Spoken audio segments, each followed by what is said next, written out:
அனைவருக்கும் நமஸ்காரம். நம்ம சேனல்ல தமிழ் வருட பிறப்பு விஸ்வா வசு வருடம் இந்த ஏப்ரல் மாதம் 14ஆம் தேதி திங்கட்கிழமை அன்னைக்கு புது வருடம் பிறக்குது இல்லையா? அந்த வருடம் எப்படி இருக்கும் அப்படின்னு நம்ம ஒரு ராசிக்கா ராசி பலன் பார்த்துட்டு வரோம். ஒரு ராசிக்கு எப்படி இருக்கும்ட்டு இது வரைக்கும் 4 ராசிக்கு நம்ம பார்த்துருக்கோம், கடகராசி வரைக்கும். இப்போ காலபுருஷனின் 5வது ராசி ஆகிய சிம்ம ராசிக்கு எப்படி இருக்குன்னு நம்ம பார்க்கலாம்.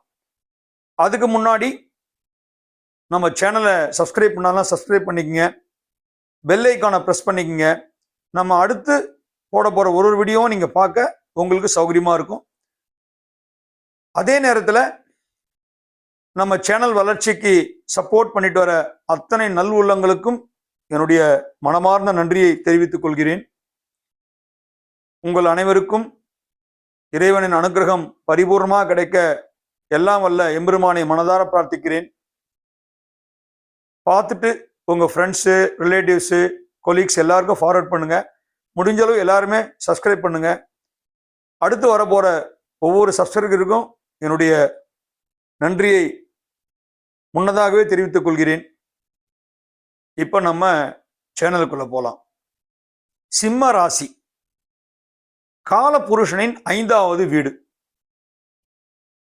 சிம்மம் அப்படின்னா உங்களுக்கு எல்லாருக்குமே தெரியும், கர்ஜிக்கும் தன்மை.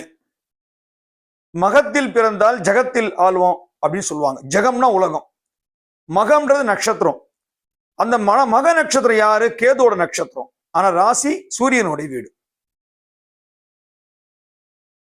இந்த சிம்ம ராசிக்கு ஒரு தனி இது என்னன்னு கேட்டீங்கன்னா, நவகிரகத்திலே பிரதானம்ன்றது சூரியன். அவரை மையமா வச்சுதான் மற்ற கிரகங்கள்லாம் சுத்தி வருது. அப்போ இந்த சிம்ம ராசிக்கு ஒரு தனி சிறப்பு. இப்ப சூரியன் மாசம் மாசம் மாறுறாரு இல்லையா? இப்ப பங்குனி மாசத்துல சூரிய பகவான் மீன ராசியில இருக்காரு. சித்திரை மாசத்துல அவர் மேஷ ராசிக்கு என்டர் ஆகிறார். அப்ப சூரியன் மாற மாறதான் உங்களுக்கு 12 ராசி சுத்தி வர்றாரு. இப்ப தனுர் மாசம்னா மார்கழி மாசம், அது பூரா குரு பகவான் வீடான தனுசுல இருப்பார். தனுர் மாசம்னா மார்கழி மாசம் நம்ம சொல்றோம். போகி வரைக்கும் அங்க இருக்க சூரிய பகவான் மகர சங்கராந்தி, மகர ராசி என்று சொல்லக்கூடிய தன் புதல்வன் சனி பகவான் வீட்டுக்குள்ள என்ட்ராகிறதா பொங்கல் பண்டிகை அப்படின்னு நம்ம சொல்றோம். அப்ப அந்த மாதிரி சிம்மத்துக்கு பாத்தீங்கன்னா இங்க சூரிய பகவான் ஆட்சி பலம் பொருந்திய வீடு. மக நட்சத்திரத்தில் 4 பாதங்கள், பூர நட்சத்திரத்தில் வருகின்ற 4 பாதங்கள், உத்திர நட்சத்திரத்தில் வருகின்ற 1ஆம் பாதம். இந்த 9 பாதங்களை உள்ளடக்கியதான் இந்த சிம்ம ராசி. அப்போ கேது நட்சத்திரம் மகம், சுக்கிரன் நட்சத்திரம் பூரம், சூரிய நட்சத்திரம் உத்திரம். இப்ப உங்களுக்கு புரிஞ்சிருக்கும். அப்ப சூரிய நட்சத்திரம் உத்திரமும் இங்க வந்துருது 1ஆம் பாதம். இப்ப பொதுவா பாத்தீங்கன்னா உங்களுக்கு மேஷ மாசம் போது சித்திர மாசம் சொல்லுவோம் இல்லையா? அப்ப வெயிலோட தாக்கம் அதிகமா இருக்கும். அக்னி நட்சத்திரமே அப்பதான் ஆரம்பிக்குது. பொதுவா பாத்தீங்கன்னா சித்திரை மாசம் 20 தேதி அக்னி நட்சத்திரம் ஸ்டார்ட் ஆயிடும். அப்போ சித்திரையோட பின்பாதி வைகாசியோட முன்பாதி தான் அக்னி நட்சத்திரம். பொதுவா மே 4 அப்படி ஆரம்பிச்சு மே 28, 29 முடியும். சூரியனுடைய வெப்பம் அதிகமா இருக்கும். ஏன்னா அது உச்சபலம். சூரியன் செவ்வாய் வீட்டு உச்சபலம். அதே மாதிரி பாத்தீங்கன்னா இங்க ஆட்சி பலம். ஆவணி மாசத்துலயும் பாத்தீங்கன்னா வெயில் இருக்கும். வெயிலோட தாக்கம் சித்திரையில் எப்படி இருக்கும், அதுல பாதியாவது ஆவணியில இருக்கும். இந்த சிம்மம் பாத்தீங்கன்னா இந்த புது வருடம் பிறக்கும் போது சிம்ம ராசி 9ஆம் இடம். நல்லா பாத்துங்க, 9ஆம் இடம் அப்படின்றது தான் உங்களுக்கு செவ்வாய் பகவான் வீடான மேஷம். அப்போ மேஷத்துல சூரியன் என்டர் ஆகும் போது சிம்ம ராசிக்கு பாக்கியஸ்தானத்துக்கு வராரு. பாக்கியஸ்தானம்ன்றது அப்பாவுடைய வீடு அப்படின்னு சொல்லுவோம். 9ஆம் இடம்னா பொதுவா தந்தை. எதிர்பாராத அதிர்ஷ்டங்கள், திருப்பங்கள் அதெல்லாம் கூட 9 நம்ம சொல்லிட்டே போலாம். அதே நேரத்துல இப்போ சனி பெயர்ச்சி திருக்கணித பஞ்சாங்கப்படி போன மார்ச் மாசம் லாஸ்ட் வீக் 29 மார்ச்ல கும்பத்துல இருந்து மீனத்துக்கு போயிருக்காரு நம்ம சொல்றோம். ஆனா வாக்கிய பஞ்சாங்கம் திருநள்ளாறு க்ஷேத்திர கணக்குப்படி அடுத்த வருஷம் 2026 தான் மார்ச்ல தான் சனி பெயர்ச்சி வருதுன்னு அவங்க டிக்ளேர் பண்ணியிருக்காங்க. அப்ப நம்ம பலன்கள் எப்படி சொல்றோம்னா, ஏற்கனவே திருக்கணித படி நம்ம சொல்லியிருக்கோம். இப்ப பலன்கள் சொல்லும் போது நம்ம கும்பத்துல இருக்க மாதிரியே கணக்கு எடுத்துக்கிறோம். அதாவது திருநள்ளாறு கணக்குப்படியே தான் இப்ப நம்ம கணக்கு எடுத்து சொல்ல போறோம் இந்த வருஷ பிறப்பு. அப்போ வருஷ பிறப்பு பிறக்கும் போது குரு பகவான் ரிஷபராசியில் இருக்காரு, சூரிய பகவான் மேஷத்துல என்ட்ரி ஆகிறாரு. அதே நேரத்துல கன்னி ராசியில கேது பகவான் இருக்காரு, துலா ராசியில சந்திர பகவான், அதாவது மாச பிறக்கும் போது சந்திர பகவான் வந்து கண்ணில தான் இருக்காரு. அன்னைக்கு காலையில ஒரு 7:20 7:30 மணிக்குள்ள அவரு துலா ராசிக்கு மாறிடுறாரு. ஸோ அப்ப ஃபுல் டே டிராவல் பண்ண போறது துலா ராசியில தான். நம்ம துலா ராசி கணக்கு பண்ணியே சந்திரன் எடுத்துக்கலாம். சரிங்களா? அடுத்தது பாத்தீங்கன்னா, ஏன்னா உங்களுக்கு காலையில சூரிய உதயம் காலை 6 மணிக்கு, ஜெனரலா 6 மணிக்கு சொல்லுவோம், பட் 6:15 6:30 அப்படி ஆரம்பிக்கும். ஸோ அதனால நம்ம அதை எடுத்துக்கலாம். லக்னத்தை வச்சு சூரியனை லக்னம்ன்றது சூரியனை வச்சு நம்ம கணிக்கிறது, ராசி சந்திரனை வச்சு கணிக்கிறோம். சரிங்களா? அடுத்தது பாத்தீங்கன்னாக்கா சனி பகவான் வந்து கும்பத்திலே எடுத்துக்கிறோம், புதன் சுக்கிரன் ராகு இவங்க மீனத்துல, செவ்வாய் பகவான் வந்து கடகத்துல. இதுதான் அந்த பேஸ் அன்னைக்கு இருக்கிற கட்டங்களுடைய தன்மை ராசி மண்டலத்தோட இது. அப்ப சிம்ம ராசிக்கு 12ஆம் இடத்தில் விரயஸ்தானத்தில் செவ்வாய் பகவான், சந்திர பகவான் கடகத்துல செவ்வாய் பகவான். 2ஆம் இடம் என்று சொல்ல குடும்பதன வாக்குஸ்தானத்துல கேது பகவான். 3ஆம் இடம் என்று சொல்லக்கூடிய தைரிய வீரிய ஸ்தானத்துல சந்திர பகவான், இளைய சகோதரம் சொல்லிக்கிட்டே போலாம். சிம்ம ராசிக்கு பாத்தீங்கன்னா இப்ப வந்து கண்டக சனி நடந்துட்டு இருக்கு. 7ஆம் இடத்துல சனி பகவான். 7ஆம் இடத்துல சனி பகவான்றது கொஞ்சம் டஃப் தான். பொதுவாக பாத்தீங்கன்னா நேர் எதிர் துருவங்கள் சிம்மமோ கும்பமோ 7ஆம் பார்வை, ஸ்ட்ரைட்டா 7ஆம் பார்வை. இப்ப ஆவணி மாசத்துல சூரியன் இங்க வரும்போது நேரடி தொடர்பு எங்கன்னா கும்பத்துல இருக்கிற சனி பகவான. இப்போ மேஷத்துல போற சூரிய பகவான சனி பகவான் தன்னுடைய 3ஆம் பார்வையா பார்க்க போறாரு. நல்லா ஒரு விஷயத்த சூட்சமத்தை புரிஞ்சுங்க. பொதுவாவே சனி பகவானுக்கும் சூரிய பகவானுக்கும் ஆகாது. இதை எடுத்துக்கலாம் நீங்க. அப்ப என்ன ஆகுன்னா, சிம்ம ராசியை பொறுத்த வரைக்கும் புது வருடம் பிறப்பு தன்னுடைய வீடான சிம்மத்துக்கு தான் அதிபதி சூரியன், அவரை வச்சுதான் புது வருஷம் பிறக்குது இல்லையா? இருந்தாலும் சிம்ம ராசிக்கு இப்ப நடந்துகிட்ட டைம் அந்த அளவுக்கு உச்சிதம் கிடையாது. ஏன்னா 2ஆம் இடம் குடும்பதன வாக்குஸ்தானத்துல கேது பகவான் அந்த அளவுக்கு கரெக்டான இடம் கிடையாது. அதே மாதிரி 8ஆம் இடம் அஷ்டமத்துல ராகு.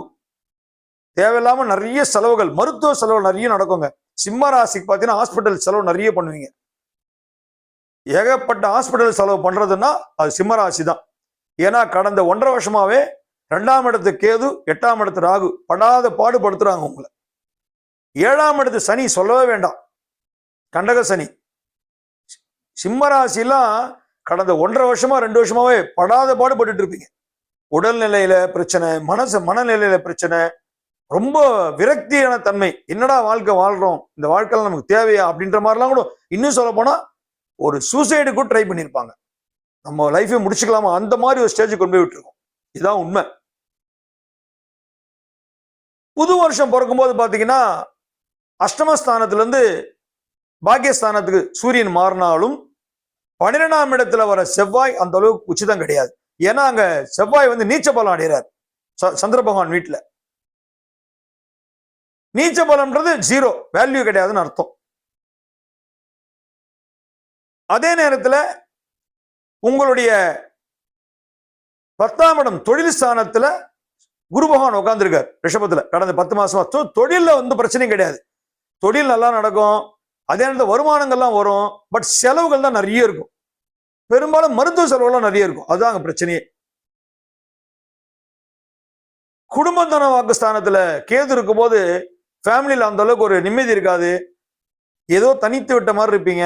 என்னடா ஒரு நம்ம என்னமோ ஒரு, அதாவது எல்லாரும் உங்களை சுத்தி இருந்தா கூட உங்களுக்கு என்னமோ தனி வாழ்க்கை வாழற மாதிரி தான் தோணும். ஒரு பயம், இனம் புரியாத பயம் இருந்துகிட்டே இருக்கும். அதே நேரத்துல 8ஆம் இடத்துல ராகுவோட கூட இந்த புது வருஷம் பிறக்கும் போது சுக்கிர பகவானும் புத பகவானும் இருக்காங்க. இங்க புதன் வந்து நீச்ச பலம், பலம் கிடையாது. சுக்கிரன் வந்து உச்ச பலம். அஷ்டமத்துல சுக்கிரன் இருந்தா நல்லதுதான், தப்பு கிடையாது. 8ஆம் இடத்து சுக்கிரன்றது அஷ்டலட்சுமி, அஷ்டம் 8 இல்லையா? அப்போ வெள்ளிக்கிழமை சுக்கிரன் உகந்த நாள், லட்சுமி வணங்கும்போது சுக்கிரனோட அனுகிரகம் கிடைக்கும். 8ல சுக்கிரன் இருக்கிறது விசேஷம் தான், தப்பு கிடையாது. அப்போ ஓரளவுக்கு உங்களுக்கு ஒரு லிஃப்ட் பண்ணி கொடுப்பாரு சுக்கிரன். ஏன்னா அவர் மீனத்துல உச்ச பலம். அதே நேரத்துல சுக்கிரன் வீடான ரிஷபத்துலதான் இப்ப குரு பகவான் உட்கார்ந்துருக்கார். இவர் வந்து அசுரகுரு பிரகஸ்பதி, சுக்கிரன் வந்து சுக்கிரன் வந்து அசுரகுரு, இவர் இந்த வியாழன் வந்து தேவகுரு. அப்ப அசுரகுரு வீடான ரிஷபத்துலதான் தேவகுருவான பிரகஸ்பதி உட்கார்ந்துருக்காரு. அப்ப தொழில் ஸ்தானத்துல குரு பகவான் இருக்கிறது நல்லதுதான், தப்பு கிடையாது. அதே நேரம் சிம்மத்துக்கு 11ஆம் இடம் லாபஸ்தானம் வந்து யாரு? புதன். அதே மாதிரி சிம்மத்துக்கு 2ஆம் வீடு அதிபதி கன்னி, அதுவும் புதன். அப்ப அந்த புதன் என்ன பண்ற? 2ஆம் இடத்துக்கும் 11ஆம் இடத்துக்கு அதிபதியான புதன் இந்த வருட பிறப்பு அன்னைக்கு நேரா மீனத்துல உட்கார்ந்துருக்காரு. எங்கன்னா குருவோட வீட்டுல. அப்போ இந்த வருஷம் பாத்தீங்கன்னா பிறப்புன்றது சிம்ம ராசிக்கு வந்து ரொம்ப ரொம்ப பிரமாதமா இருக்கும்னா சொல்ல முடியாது, சுமாரா இருக்கும்னு வேணா சொல்லலாம். ஏன்னா ஆல்ரெடி கண்டக சனி பாதிப்பு, அஷ்டம ராகு கேது 2ஆம் இடத்துல. இப்ப மே மாசத்துல உங்களுக்கு வந்து குரு பயிற்சி, ராகு கேது பயிற்சி வரப்போகுது. அப்ப என்ன ஆகும்னா உங்க ஜென்மத்திலே கேது வந்துருவார். உங்களுடைய இடத்துக்கே வந்துடுறாரு கேது. அப்ப ஜென்ம கேது என்ன, உடல்நிலை இன்னும் கஷ்டப்படுத்துவார். 7ஆம் இடத்துல சனி பகவான் கூட ராகு வந்து சேர்ந்துடுறாரு. அப்ப கண்டகத்துல சனி பகவான் பிளஸ் ராகு, கேட்கவே வேணாம், செலவுகளை நிறைய கொடுப்பார். முக்கியமா நீங்க ஹெல்த்தை ரொம்ப கேர்ஃபுல்லா பாத்துக்கணுங்க. ரொம்ப ரொம்ப கேர்ஃபுல்லா பாத்துக்கணும். ஏன்னா ஜென்மத்துல கேது இருந்தாருன்னா ரொம்ப டஃப் தான். ஆனா ஒரு பிளஸ் பாயிண்ட் உங்களுக்கு என்னன்னு கேட்டீங்கன்னா, கேதுவோட நட்சத்திரம் மகம் வந்து இந்த சிம்ம ராசியில வருது. அவருடைய ராசி இங்க வர்றதுனால ஓரளவுக்கு பேலன்ஸ் பண்ணுவார், ரொம்ப பிரச்சனையை கொண்டு போக மாட்டார். அதே நேரத்துல கேதுவை நீங்க எந்த அளவுக்கு வணங்குறீங்களோ, விநாயகர் பெருமானை வணங்குங்க. விநாயகர் பெருமானை வணங்க வணங்க கேதுவோட அனுகிரகம் கிடைக்கும். மே மாசம் உங்க ராசிக்கு 11ஆம் இடம் மிதுனத்துல குரு பகவான் போது விசேஷம் தான். லாபஸ்தானத்துல வர்றார் குரு. சோ பண வரவுக்குலாம் குறை இருக்காது, பணம் வந்துகிட்டே தான் இருக்கும், அதுல ஒரு குறையும் கிடையாது. மிதுனத்துல இருக்கிற அப்போ குரு பகவான் குரு பயிற்சிக்கு அப்புறம் துலாத்தை பாக்குறாரு, உங்க ராசிக்கு 3ஆம் இடத்தை பாக்குறாரு. அப்ப என்ன ஆகும்? இளைய சகோதரத்தோட இது வலுப்படும். தம்பி தங்கச்சியோட பிரச்சனைகள் இருந்தால் நல்ல முடிவுக்கு வந்து நல்ல ஒரு பேச்சுவார்த்தை நடக்கும். தொலைத்தொடர்பு துறை வலுப்படும், தைரிய வீரியங்கள் வலுப்படும். அதே நேரத்துல சிம்மத்துக்கு 5ஆம் இடம் என்று சொல்லக்கூடிய பூர்வ புண்ணிய ஸ்தானத்தை குரு பகவான் 7ஆம் பார்வையா பார்க்க போறார் மே மாசத்துக்கு அப்புறம். அப்ப இந்த வருஷத்துல, இந்த புது வருஷத்துல குருவோட பார்வை விசேஷத்தன்மை தான். பூர்வ புண்ணியத்தை குரு பார்க்கறது விசேஷம். அதே நேரத்துல உங்க ராசிக்கு 7ஆம் இடம் கண்டகம் கும்பம் இல்லையா, அந்த இடத்த குரு பகவான் 9ஆம் பார்வையா பார்க்கிறார். அப்ப சனி பகவானோ ராகு பகவானோ உங்களுக்கு கஷ்டங்கள் கொடுத்தாலும் குருவோட பார்வை படுறதுனால அதுல இருந்து நீங்க கொஞ்சம் தப்பிச்சுக்கலாம். அப்ப நீங்க செய்ய வேண்டியது என்ன? தினமும் விநாயகர் பெருமானை வணங்குங்க. அருகம்புல், டெய்லி அருகம்புல்ல எந்த கோயில்ல இருந்தாலும் அருகம்புல் வாங்கி கொடுப்பாங்க. விநாயகர் பார்த்துருப்பீங்க. அருகம்புல்லுக்கு தோஷமே கிடையாதுங்க. இன்னைக்கு அருகம்புல்ல சாத்துனீங்கன்னா நாளை காலை தண்ணியில நினைச்சு திரும்பவும் சாத்தலாம். தர்பைக்கும் அருகம்புல்லுக்கும் அவ்வளவு விசேஷம். ரெண்டுமே விநாயகருக்கு தர்பை, அருகம்புல் விநாயகருக்கு தர்பை கேதுக்கு சொல்லுவாங்க. நீங்க என்ன பண்ணுங்க, டெய்லி ஒரு அருகம்புல்ல பாக்கெட்ல வச்சுங்க. நான் ஏற்கனவே ஒரு இதுல சொல்லியிருக்கேன், அருகம்புல் எப்பவுமே வச்சுங்க. பர்ஸ்ல வச்சுங்க, ஜென்ஸுங்க, லேடிஸ்லாம் ஹேண்ட்பேக் வச்சிருப்பீங்க, இல்ல சின்ன பர்ஸ் வச்சிருப்பீங்க, அதில் வச்சுங்க. அருகம்புல் உங்க கூட இருக்க விநாயகர் உங்க கூட இருக்காருன்னு ஒரு ஐதீகம். சில பேர் என்ன பண்ணா, உங்களுக்கு எருக்கும் விநாயகர் கூட இருக்கும், எருக்கும் செடியில பண்ண சின்ன விநாயகர் அதோட வச்சிருப்பாங்க பாக்கெட்லயே. கார்ல போறவங்களாம் விநாயகர் செலவு வச்சிருப்பாங்க, நிறைய இருக்கும். விநாயகர் பெருமான வழிபட உங்களுக்கு கேதுவோட கஷ்டங்கள் குறைந்து நல்லதா மாறும். முழுமுதற் கடவுள் மூஷிக வாகனம், அவரை நல்லபடியா நீங்க பிரேயர் பண்ணுங்க. சிம்மராசிக்கு வந்து கொஞ்சம் டஃப்பான பீரியட் தான், ஆனா பயம் வேண்டாம். குலதெய்வ வழிபாடு பண்ணுங்க. அதே நேரத்துல சிம்மம் வந்து சூரியனோட வீடு இல்லையா, நீங்க தினமும் காலையில குளிச்சுட்டு சூரிய நமஸ்காரம் பண்ணுங்க. ஆதித்ய இருதயம் கேள்விப்பட்டிருப்பீங்க, அதை வந்து பென்ட்ரைவ்ல போட்டு டெய்லி காலையில் எழுந்த உடனே வீட்டுல அந்த ஆதித்ய இருதயம் போட்டு விடுங்க. வீடு ஒரு வைப்ரேஷனா இருக்கும், மங்களகரமா இருக்கும். சூரியனுடைய அனுகிரகம் உங்களுக்கு பரிபூர்ணமா இருந்துச்சுன்னா நீங்க ஓரளவுக்கு இந்த புது வருஷத்தை ஜெயிச்சுட்டு வரலாம். பயப்பட தேவையில்லை, நிச்சயம் ஒரு நல்ல வழி காட்டுவார். எல்லாம் வல்ல எம்பெருமானை மனதார பிரார்த்தனை பண்ணுங்க. உங்களுக்காக சிம்மராசிக்காரங்களுக்கு எந்த பிரச்சனைகளும் இல்லாம இந்த புது வருடம் பிறக்கின்ற விஸ்வாவசு வருடம் நல்ல விதமாக முடிந்து அடுத்து 2026 அடுத்த புது வருடம் உங்களுக்கு நல்ல விதமாக ஆரம்பிக்க வேண்டும் என்று எல்லாம் வல்ல எம்பெருமானை மனதார பிரார்த்தித்துக் கொண்டு உங்கள் அனைவருக்கும் எல்லாம் வல்ல இறைவனின் அருள் பரிபூர்ணமாக கிடைக்க, அனுகிரகம் கிடைக்க மனதார பிரார்த்தித்து மீண்டும் ஒரு முறை உங்களிடம் விடைபெறுகிறேன். ஓம் நம சிவாய, ஓம் நம சிவாய, ஓம் நம சிவாய. உற்றாரை யான் வேண்டேன், ஊர் வேண்டேன், பேர் வேண்டேன், கற்றாரை யான் வேண்டேன், கற்பனையும் இனியமையும் குற்றாலத்தமந்துரையும் கூத்தா உன் குறைகளற்கே கற்றாவின் மனம் போல கசிந்துருக வேண்டுவனே. விறகில் தீயின் நண்பாலில் படுனை போல் மறைய நின்றுளன் மாமணி சோதியான் உறவுகோள் நாட்டு உணர்வு கயிற்றினால் முருக வாங்கி கடைய முன்னிற்குமே. திருச்சிற்றம்பலம், தில்லையம்பலம். நம சிவாய.